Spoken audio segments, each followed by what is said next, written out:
दक्षिणी छोटा नागपुर प्रमंडल कार्यालय में नए आयुक्त मनोज कुमार ने पदभार संभाल लिया है। इस मौके पर कार्यालय के अधिकारी और कर्मचारी मौजूद थे। पदभार संभालते ही आयुक्त ने अधिकारियों से परिचयात्मक बैठक की और विभागों के काम योजनाओं की स्थिति और लंबित मामलों की जानकारी ली। उन्होंने कहा कि सभी विभाग समय पर और पारदर्शी तरीके से काम करें ताकि जनता को बेहतर सेवाएं मिले, और साथ ही कार्यालय का निरीक्षण कर उन्होंने टीम वर्क और तकनीक के इस्तेमाल पर भी जोर दिया है।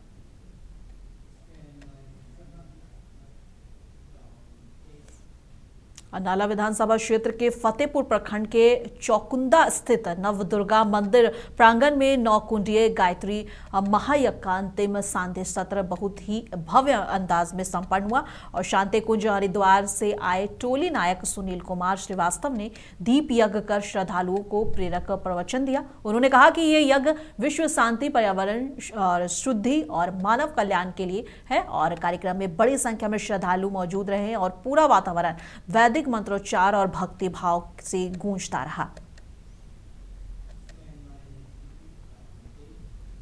बिरमो अनुमंडल के पिचरवार प्रखंड अंतर्गत बूंदू पंचायत में महिला सशक्तिकरण को लेकर काशवी ट्रस्ट की ओर से महिला संवाद कार्यक्रम आयोजित किया गया। कार्यक्रम का शुभारंभ पंचायत समिति उप प्रमुख सीमा देवी, जीप सदस्य प्रहलाद महतो, अंचल अधिकारी अशोक राम सहित कई मौजूद गेस्ट ने दीप जलाकर किया। और ट्रस्ट के शिक्षक सुमित कुमार ने कहा है कि महिलाओं की शिक्षा ही समाज और देश की असली तरक्की की बुनियाद है।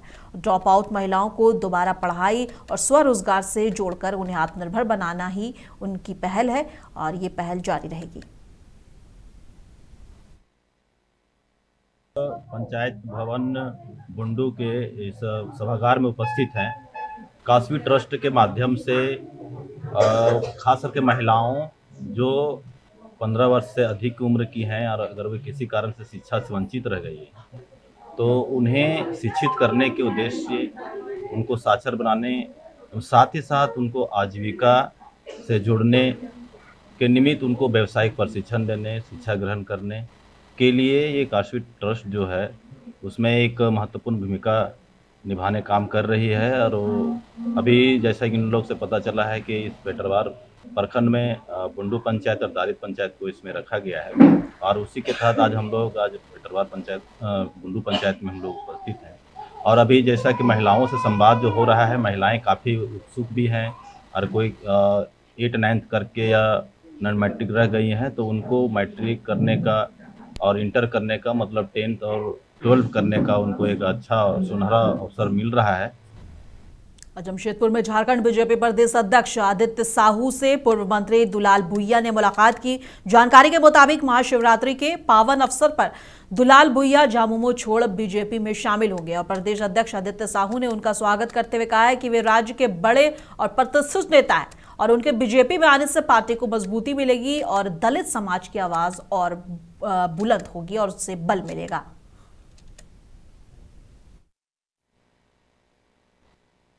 निश्चित उनका स्वागत है। वो राज्य के बड़े नेता हैं, प्रतिष्ठित नेता हैं। एक आदमी जुड़ता है तो संगठन बढ़ता है, पार्टी बढ़ती है। दुलाल भुइया जी तो विधायक भी रहे हैं, मंत्री भी रहे हैं, उनके पूरे राज्य में पहचान बनी है। तो उनके जैसे लोगों से के जुड़ने से समाज में, भुइया समाज के बीच में संदेश भी जाएगा। एक साधारण परिवार को, व्यक्ति को पार्टी में ज्वाइन करा करके उनको सम्मान दिया है और निश्चित रूप से पार्टी को इसका लाभ मिलेगा ऐसे लोगों को ज्वाइन कर। पाकुड़ दौरे पर पहुंचे बीजेपी के पूर्व प्रदेश अध्यक्ष और नेता प्रतिपक्ष बाबूलाल मरांडी ने दावा किया कि झारखंड के सभी 48 नगर निकायों में बीजेपी समर्थित उम्मीदवार ही जीत दर्ज करेंगे।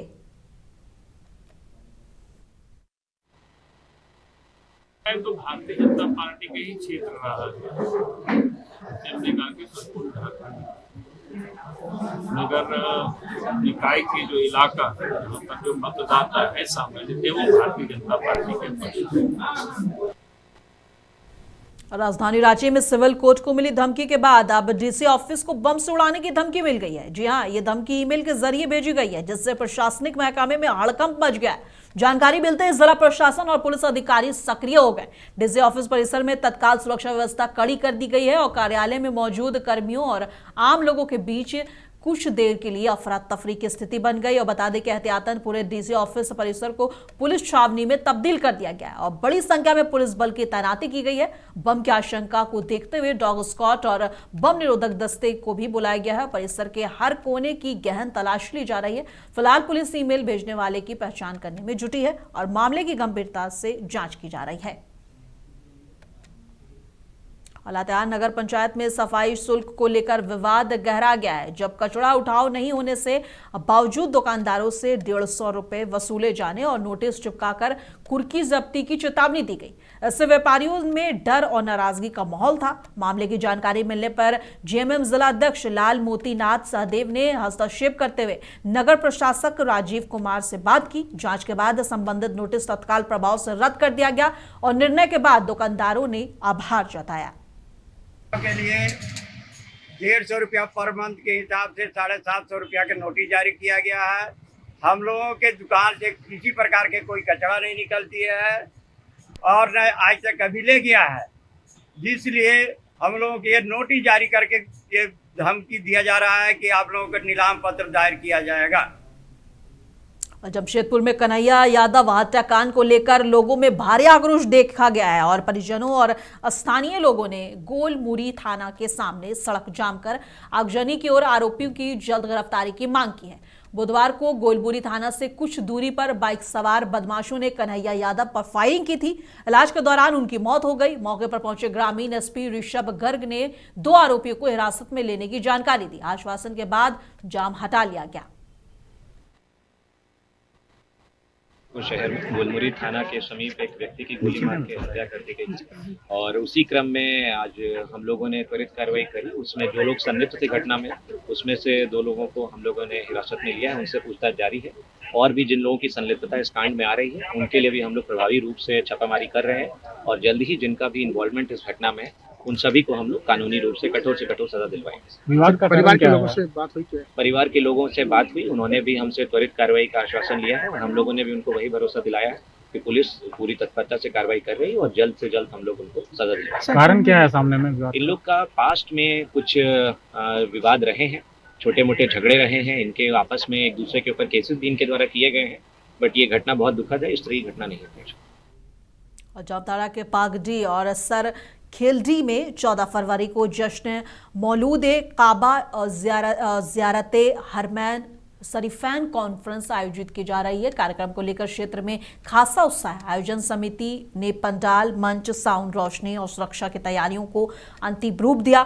मौलाना मजहरुल कादरी ने बताया कि देश में नामवर उलेमा शिरकत करेंगे और दीदारे हरमैन शरीफैन की फजीलत और रूहानी अहमियत पर रोशनी डाली जाएगी। आयोजकों ने स्थानीय लोगों से समय पर पहुंचकर कॉन्फ्रेंस को सफल बनाने की अपील की।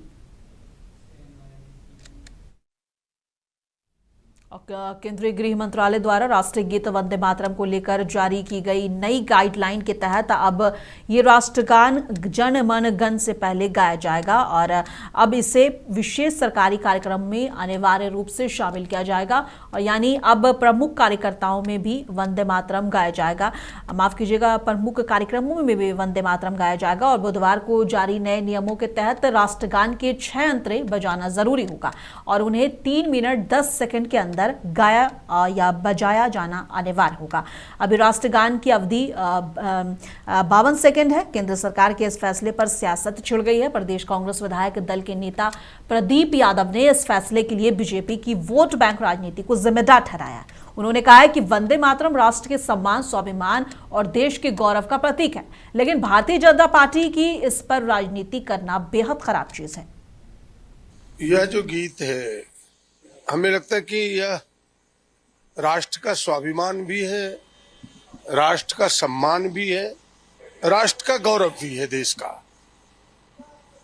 लेकिन इसके नाम पर राजनीति, यह बेहद खराब चीज है जो भारतीय जनता पार्टी से करना चाहती है।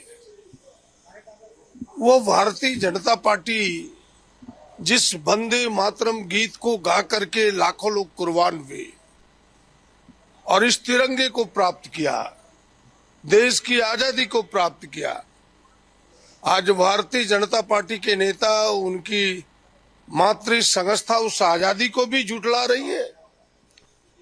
इस तिरंगे का भी वर्षों से अपमान करता रहा। हाल के दिनों से उन्होंने अपने तिरंगे को सम्मान दिया है। 2007 तक अपने कार्यालय में वो तिरंगे तक नहीं लगाया, आप सबको पता होना चाहिए। यानी जिस वंदे मातरम को गा करके लोगों ने कुर्बानी दी, यानी उस वंदे मातरम का भी अपमान करता रहा। अब वंदे मातरम को लेकर गृह मंत्रालय के निर्देश पर कृषि मंत्री शिल्पी नेहा तिर्की ने अपनी प्रतिक्रिया दी। उन्होंने कहा कि वंदे मातरम हो या राष्ट्रगान, दोनों को समान रूप से सम्मान मिलना चाहिए। हालांकि इन विषयों पर राजनीति करना उचित नहीं।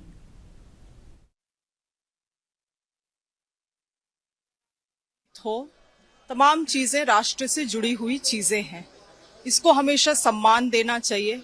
इसमें मगर कुछ लोग अगर राजनीति करते हैं, जैसे हम लोगों ने कुछ दिनों पहले सदन में भी देखा था कि केंद्र सरकार इसमें बहस कराना चाहती थी, उन चीजों में, राष्ट्रवादी चीजों में अगर आप राजनीति करेंगे तो मुझे लगता है इससे ज्यादा मुझे दुर्भाग्यपूर्ण और कुछ नहीं हो सकता है।